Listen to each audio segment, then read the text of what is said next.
ng banal na Espiritu, at gayon din sa bawat isang makakarinig ng tinig na iyong lingkod. Buksan niyo po ang mga espiritual na pangunawa, espiritual na pandinig, O Diyos, upang hindi lamang marinig ang iyong salita, Panginoon, kundi ito'y tumimo sa puso ng bawat isa. At ito po, Lord, ay mai-apply namin at maranasan ang kapangyarihan niyo. Salamat po, O Diyos, at naniniwala po kami na ngayong umagang ito, tunay na tagumpay ang mararanasan namin dahil sa pagsama nyo. Ang pangako nyo, Panginoon, na kung saan may dalawa nagkatipon sa iyong pangalan, ay nandun po kayo sa kalagitnaan. Sapat na, Panginoon, na malaman namin na nasa kalagitnaan namin kayo, at ito ay yung kasiguraduhan na kami po ay magtatagumpay ngayong umagang ito dahil sa inyo. Salamat po, O Diyos, sa pangalan ni Jesus. Amen and amen. Palakpakan niya po natin ang Panginoon. Praise the Lord. Kayo po yung makakaupo na. Purihin ang Diyos. At ang team po natin o ang pag-uusapan po natin ngayong umagang ito ay ang salitang joy. Yan. So, sabi ko nga po kanina, when I pray to the Lord, kung ano po yung nais niyang ihayag ko sa inyo, ito po yung binigay sa akin ng Panginoon, joy. And I think, hindi ito binigay ng Panginoon sa atin na wala lang. Lalo-lalo na po ngayon, alam natin ang sitwasyon natin sa buong Pilipinas na meron pong nakabadyang napakalakas na bagyo. At pag pinag-usapan po ang salitang bagyo, hindi po ito literal na bagyo lamang, kundi ang bagyo po ay kumakatawan din sa iba't ibang problema ng mga tao. Problema na kung saan hindi isang ordinaryong problema, kundi yung problema na kung titignan natin ay hindi kakayanin ng lakas ng isang tao. That's why kailangan natin ng Diyos. Tama po ba? Amen. So ang ating pong text for this morning ay makikita po natin sa Philippians chapter 4. Thank you po. Philippians chapter 4 verse 4 to 7. Kung kayo po ay may Biblia, makibukas po kayo sa akin. Sa Filipos chapter 4 verses 4 to 7.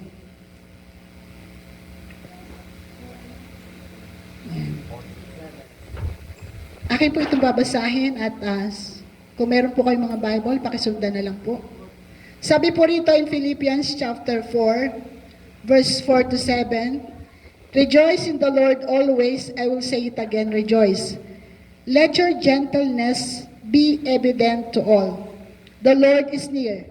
Do not be anxious about anything, but in everything, by prayer and petition, with thanksgiving, present your requests to God.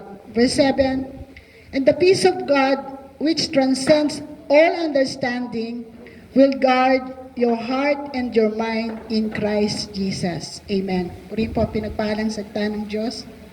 So, yung akin pong binasa ngayon ay patungkol po sa pagre-rejoice.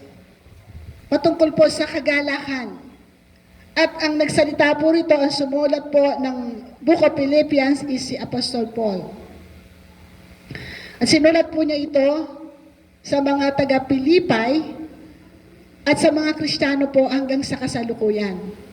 Ang purpose po niya kung bakit niya po sinulat itong Book of Philippians is to thank the Philippians for the gift they had sent to Paul.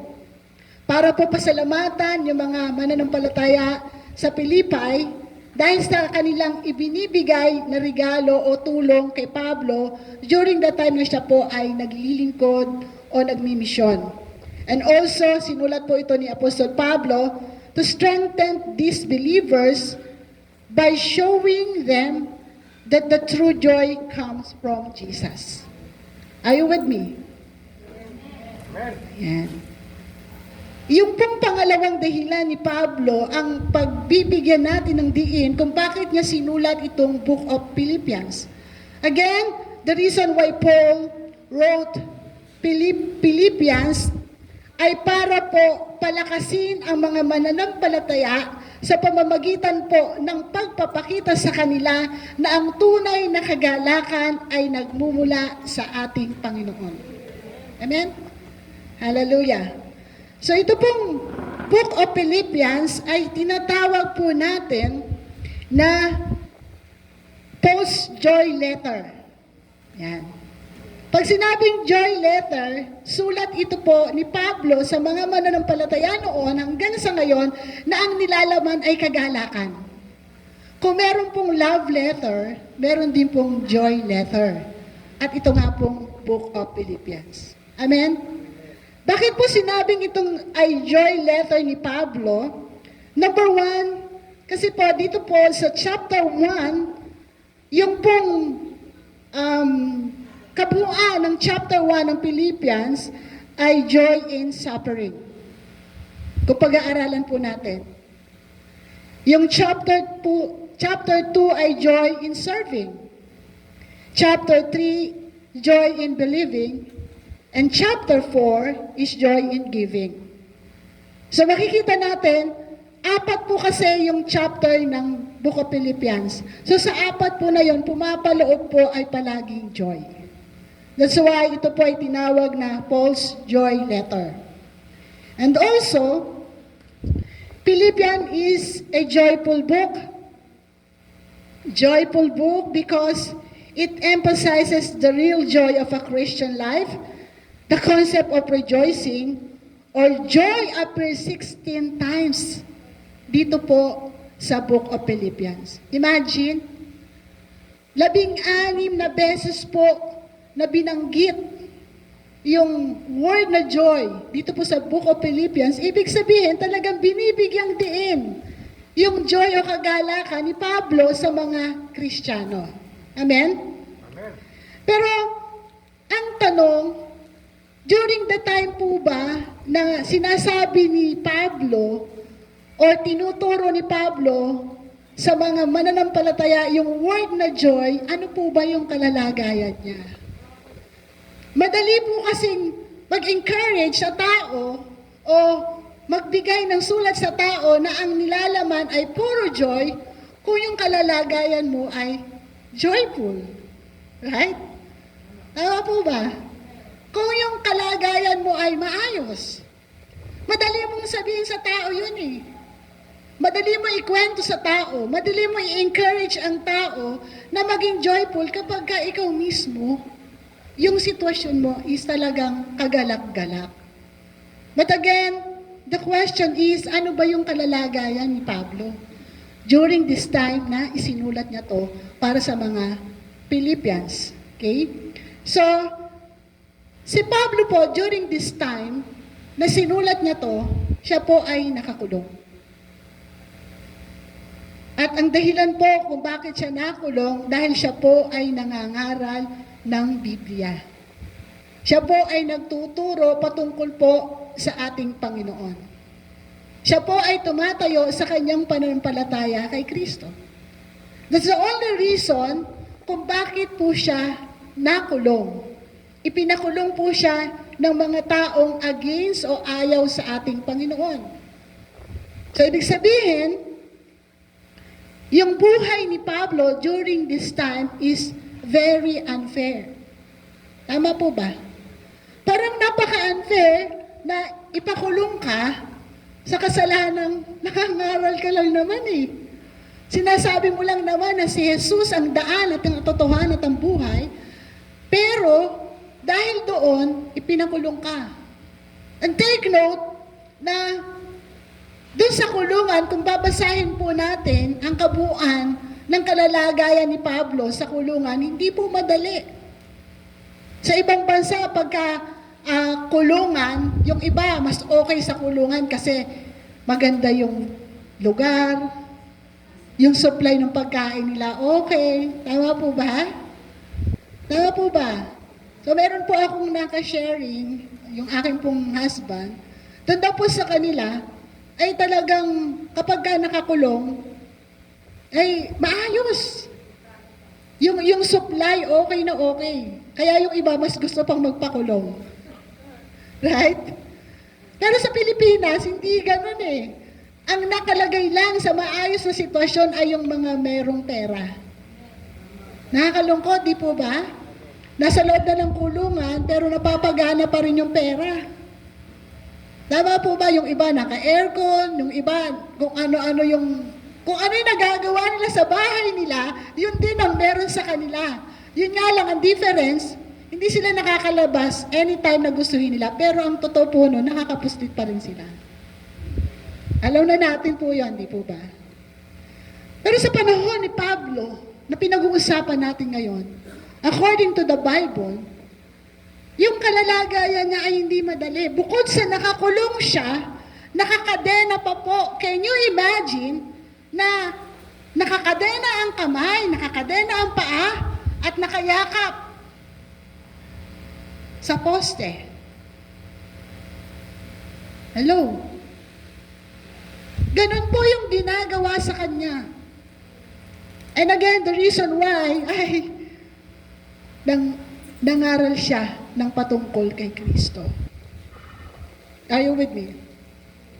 Pero mga kapatid, despite of his difficult situation, despite na nandun siya sa tinatawag na bagyo ng buhay, ano po yung sinabi niya sa mga mananampalataya noon at sa ating ngayon, ang gustong paratingin ng ating kapatid na si Apostol Pablo, in 1 Paul, sabi po rito, rejoice in the Lord always, I will say it again, rejoice.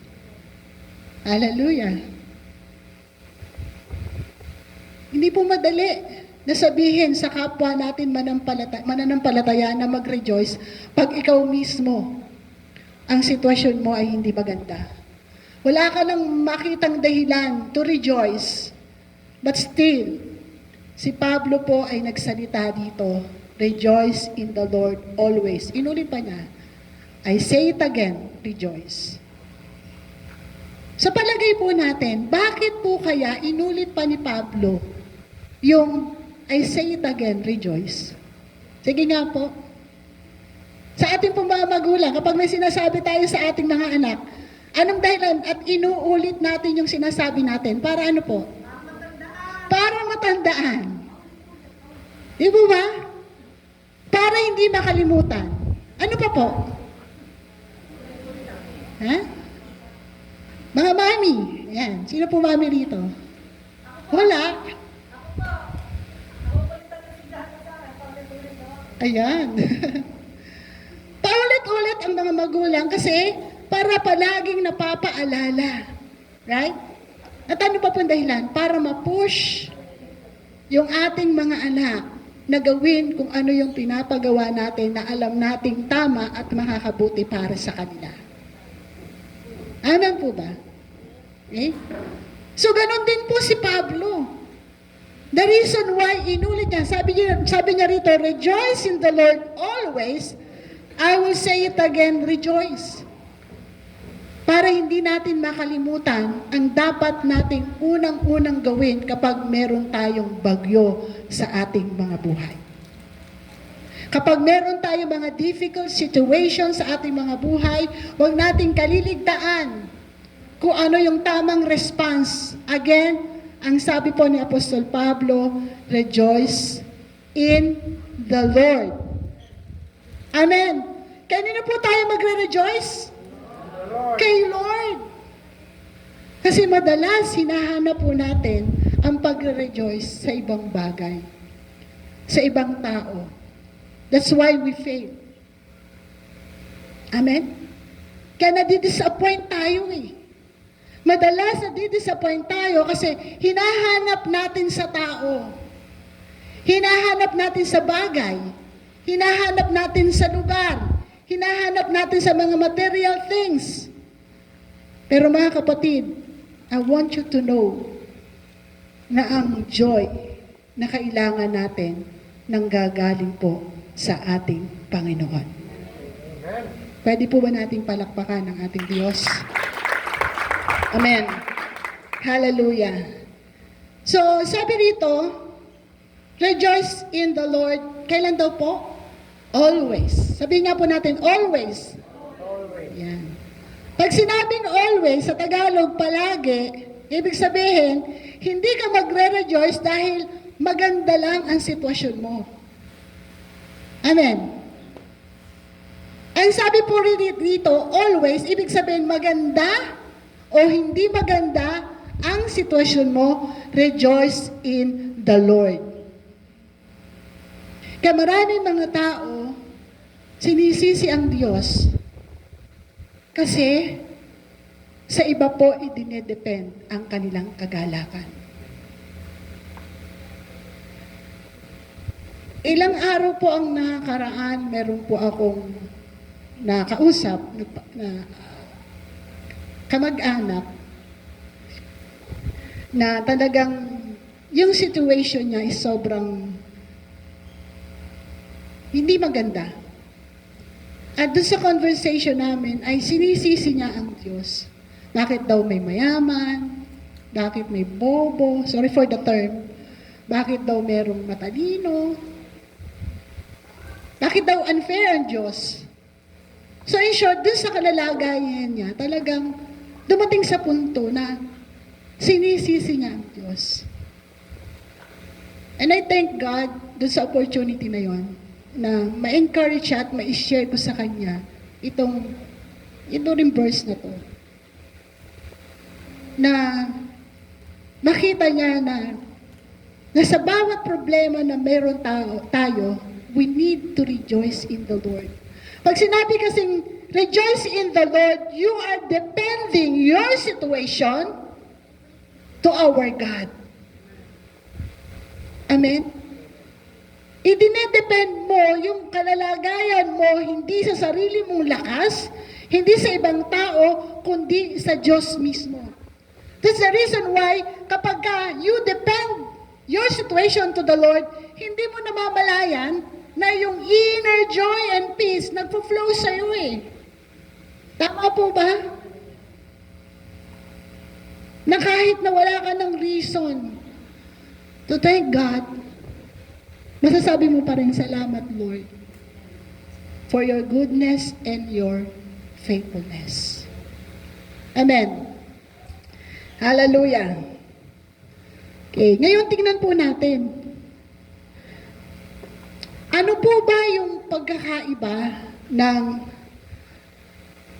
happiness and joy? Yan. Pag sinabi pong happiness, sabi po rito sa akin pong notes, the word happiness evokes vision of unwrapping gift of Christmas. So, ibig sabihin po, kapag ka-happiness, usually, lalo na ngayon, magpapasko, iniisip natin yung mga magagandang regalo na tatanggapin natin, mga lugar na magaganda na pwedeng puntahan, mga bagay na meron ka, mga masasayang sitwasyon na meron ka. So, ibig sabihin po, na kapag ka-happiness, gagamit lang po ako ng ilaw. Pagpasensyahan nyo na po at medyo, ayan. Pasensya na po. Ayan. Sabi rito, everyone wants to be happy. We make chasing this elusive ideal a lifelong pursuit, spending money, collecting things, and searching for new experiences. But if happiness depends on our circumstances, what happens when the toys, rust, loved ones die, health and deteriorates, money is stolen, and the party over? Open happiness flees and despair set in. So, ibig sabihin po na sa buhay po natin, masaya tayo kapag meron tayong mga magagandang gadget, meron tayong nabibiling mga kung ano-ano, right?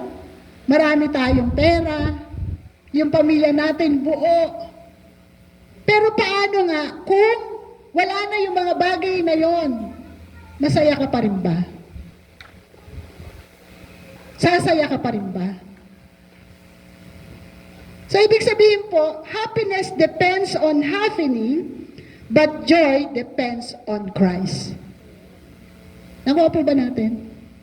Yung kasiyahan po ay nakadepende sa mga bagay na meron tayo na makapagpapasaya sa atin, but when we talk about joy, ito po ay nanggagaling mula lamang sa ating Panginoon, na ibig sabihin kahit wala na yung mga bagay na nagpapasaya sa iyo, mananatili yung kagalakan na magpo-flow sa iyo. Why? Because you depend sa ating Panginoon. Hallelujah. Mga kapatid, the reason why Paul wrote this, para tayo po ay palakasin na kahit anong sitwasyon mayroon tayo, pwede pa rin po tayong magalak. Hindi pa po katapusan ng mundo. Meron pa rin pong dahilan para tayo po ay manatiling nagagalak sa ating pong mga buhay. Praise God. It seems strange that a man in prison would be telling a church to rejoice, but Paul's attitude teaches us an important lesson. Totoo po yung kakaiba talaga yung ginawa ni Pablo.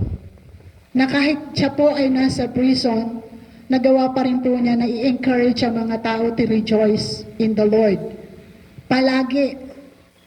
Ano po yung attitude ni Pablo na gusto pong ituro sa atin? Ang lesson po sa attitude po ni Pablo, our inner attitude do not have to reflect our outward circumstances. Ulitin ko po, yung lesson, our inner attitude do not have to reflect our outward circumstances. Ang ating panloob na saloobin ay hindi kailangang sumasalamin sa ating panlabas na kalagayan. Ibig sabihin po, ulitin ko, kahit po napakapangit na sitwasyon, meron tayo. Dapat po yung ating kalooban ay panatag pa rin dahil tayo po ay nagtitiwala sa Diyos. Amen. Naging posible kay Paul na mag-rejoice despite of his difficult and unfair situation because he knew that no matter what happened to him, Jesus Christ is with him. Amen. Kaya panatag siya eh. Kasi po, ano po sabi doon? Na anuman sitwasyon mayroon, itong si Pablo, alam niya na kasama niya ang Diyos. Amen po ba? God promised, I will never leave you nor forsake you. Iiwanan tayo ng tao, pero ang Diyos, never tayong iiwanan. Amen? Praise God. Ano pa po? The reason why Paul rejoiced despite of his difficult and unfair situation, because he fixed his eyes to Jesus, the author and perfecter of our faith. Nakapix. Pag sinabi pong nakapix, hindi yan natatanggal. Tama po ba? Amen? Hindi nag-sway yung kanyang faith to our God. Hindi nag-sway yung kanyang paningin o hindi na-distract yung kanyang paningin sa ating Panginoon. So, meaning, kahit po meron tayong mga sitwasyon na hindi maganda, just fix your eyes to Jesus, the author and perfecter of our faith. Amen. Hallelujah.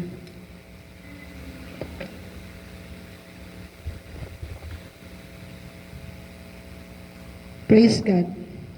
Pangalawa po, yung una po ang sinasabi doon, rejoice in the Lord. Yun po yung nais ng Panginoon. Pangalawa, ano po sabi dito sa verse 5? Balik po tayo sa ating teksto.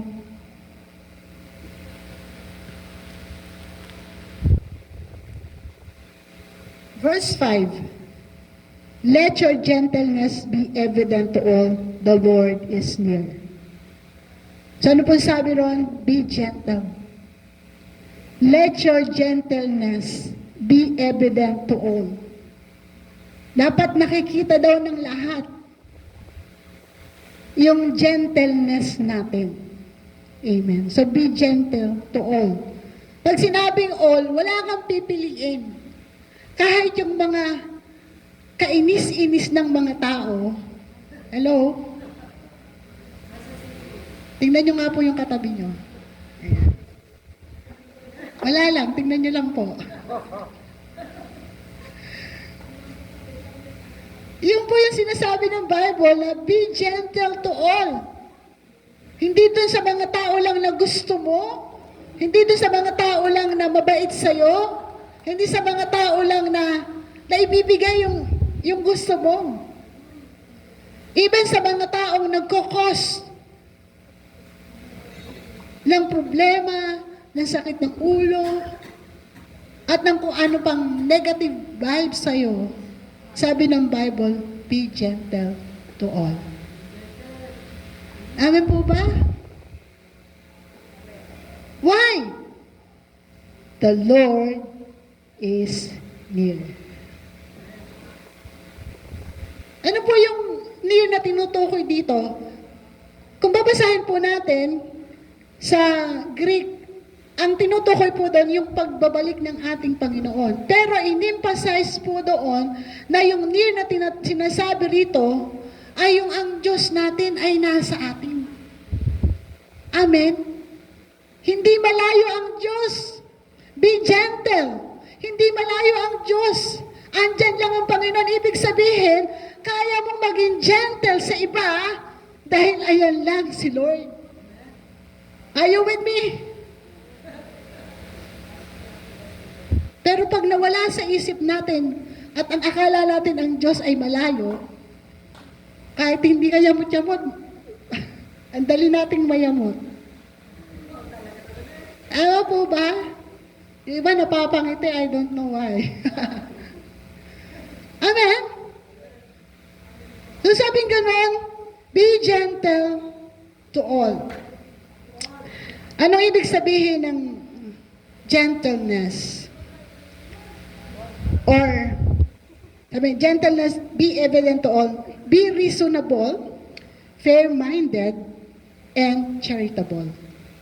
Ibig sabihin, gagawa ka pa rin ng tama sa mga tao. Hindi ka pipili. Parang yung sinay kanina ni Kuya, na testimony sa bawat barangay, may pinipili. Diba? Pero pag nasa Panginoon ka, wala kang pipiliin. Tama po ba? Amen. To all, ang ibig sabihin po, we are to be gentle to those outside the church and not just to fellow believers. This means we are not to seek revenge against those who treat us unfairly and to be overly vocal about our personal right. Yan. So, dun daw sa mga tumatrato sa atin unfairly, kailangan maging gentle ka rin doon. Like Paul. Tama? Amen po ba? Praise God. Again, yung gentleness, yung ibig sabihin reasonable.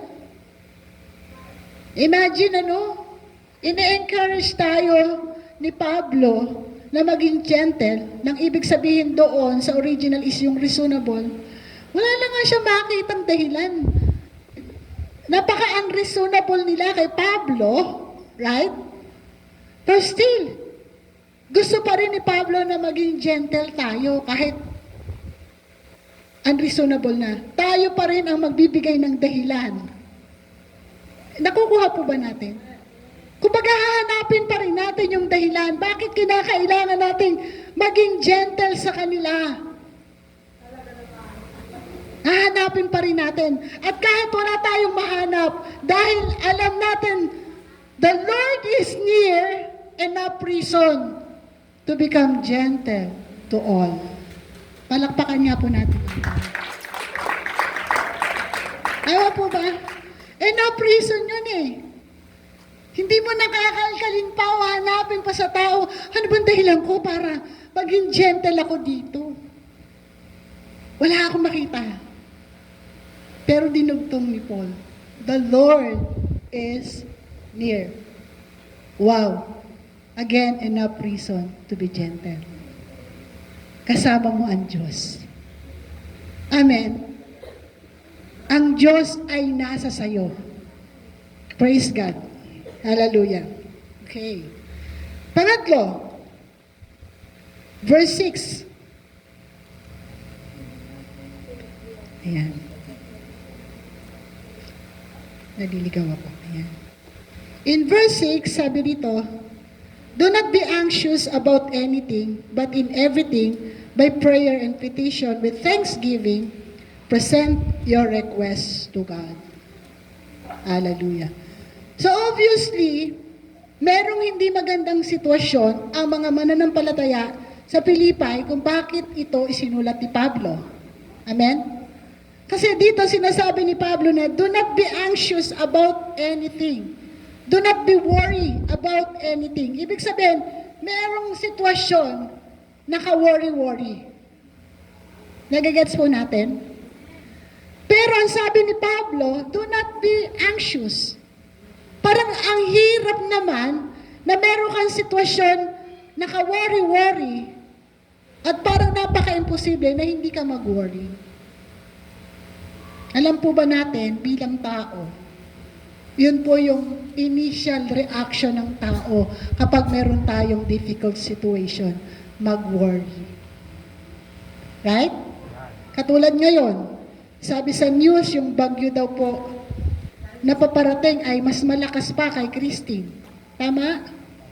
So ang mga tao, nagwa-worry. Maraming nagwa-worry. Tama po ba? Kasi yun po yung initial reaction ng flesh, ang mag-worry. But again, si Apostol Pablo ay in-encourage po tayo na do not be anxious about anything. Sabi nga po natin, anything. Yan. So wala pong hindi kasama doon sa anything. Lahat po. Amen? Huwag daw po tayong mag-worry. Yan po yung gusto ni Pablo na iparating sa atin. So instead of worrying, ano daw po yung dapat nating gawin? Sabi rito, but in everything, by prayer and petition with thanksgiving, present your request to God. Sino po rito na kapag merong bagyo sa buhay o merong sitwasyon na hindi maganda, ang unang-unang ginagawa ay nananalangin? Meron po bang aamen? Amen. Meron po bang magkukunwari? Hallelujah. Di po ba? Usually, again, kahit tayo mga Kristiyano na alam natin God is with us, ang unang-una natin ginagawa, diskarte agad tayo. Tama? Kung saan-saan tayo kumakaripas para sa sitwasyon na meron tayo. Pero nakakalimutan natin yung sinasabi. Alam niyo po ba kapag ang ginawa po natin, kung saan-saan kaagad tayo pumupunta para sa sitwasyon natin, yun po ay resulta ng pag-aalala. You are worrying. Pero kapag ang ginawa natin, nalaman natin that we have this difficult situation, ang ginawa natin, Lord, help me. Yun po ay pagpapakita na hindi po kayo nag-aalala dahil alam mong merong tutulong sa'yo at yung solusyon ay kasama mo. Amen? Ano po sitwasyon meron tayo ngayon? Bukod po sa bagyo na parating. Hindi ko po kayo kilala, bawat isa. Pero kilala po kayo ng Diyos. Alam ng Diyos kung ano yung kalalagayan nyo ngayon. And again, hindi po aksidente ang mensaheng ito. Nais ng Panginoon na sabihin sa inyo, anak, do not be worried. Anak, huwag kang mag-alala. Anak, ang gusto ko, manalangin ka sa akin, lumapit ka sa akin. Dahil yun ay pagpapakita ng pagtitiwala sa Diyos. And the Bible speak that if we trust the Lord, kailanman hindi ka mapapahiya. Sabi ng Bible, walang nagtiwala sa Diyos ang napahiya. Amen? Hallelujah. Puri ng Panginoon.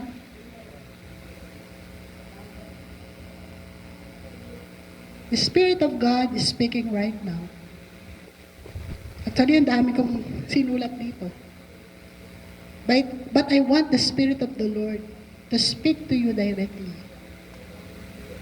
Ano yung kalalagayan mo, kapatid? Rejoice in the Lord. Ano yung kalalagayan mo, kapatid? Be gentle. Ano yung kalalagayan mo, kapatid? Do not be anxious. Do not be worried.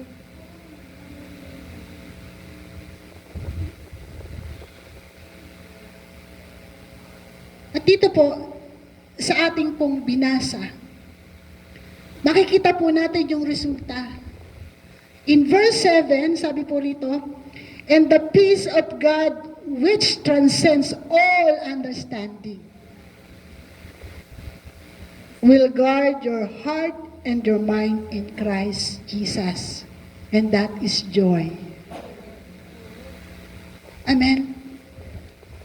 Kung sa bawat sitwasyon na may hirap, mayroon ka ngayon, you rejoice in the Lord,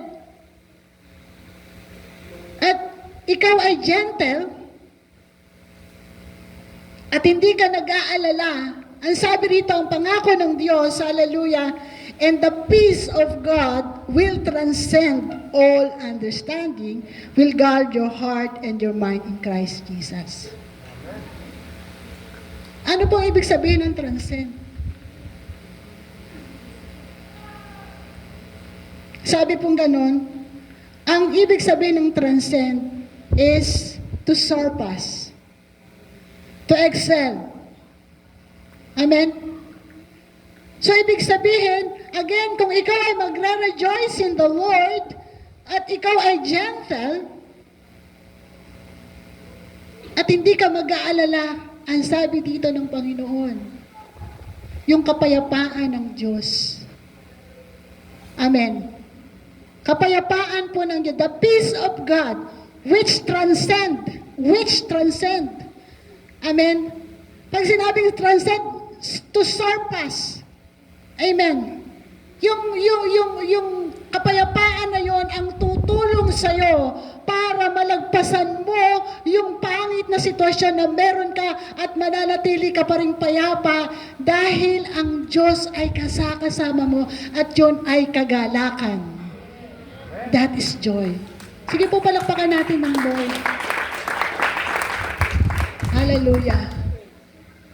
Mga kapatid, hindi ko na po pakakahabain pa ang message ng Lord. Hindi ko na po susundan pa yung ginawa ko, sinulat ko. Because I do believe na ang Diyos po ay nangungusap na po sa inyo ngayon.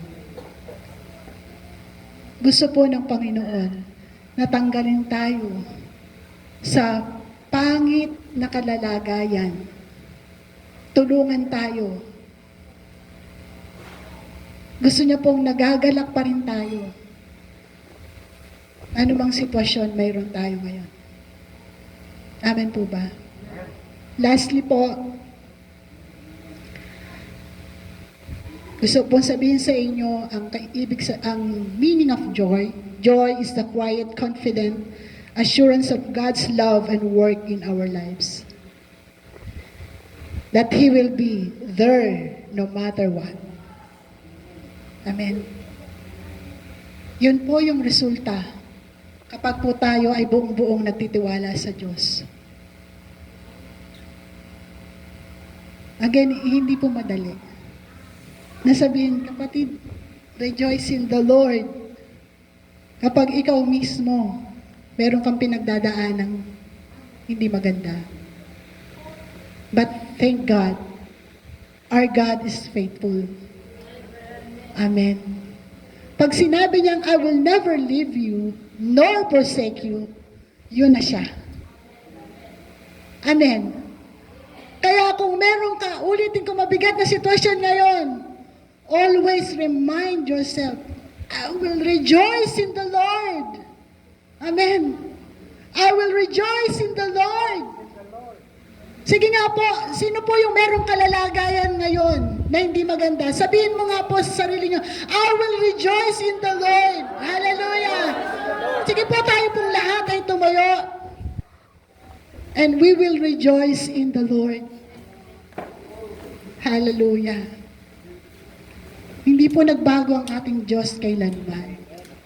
Maaring sa tingin natin parang ang tagal. But the timing of the Lord is always perfect. Ulitin ko po.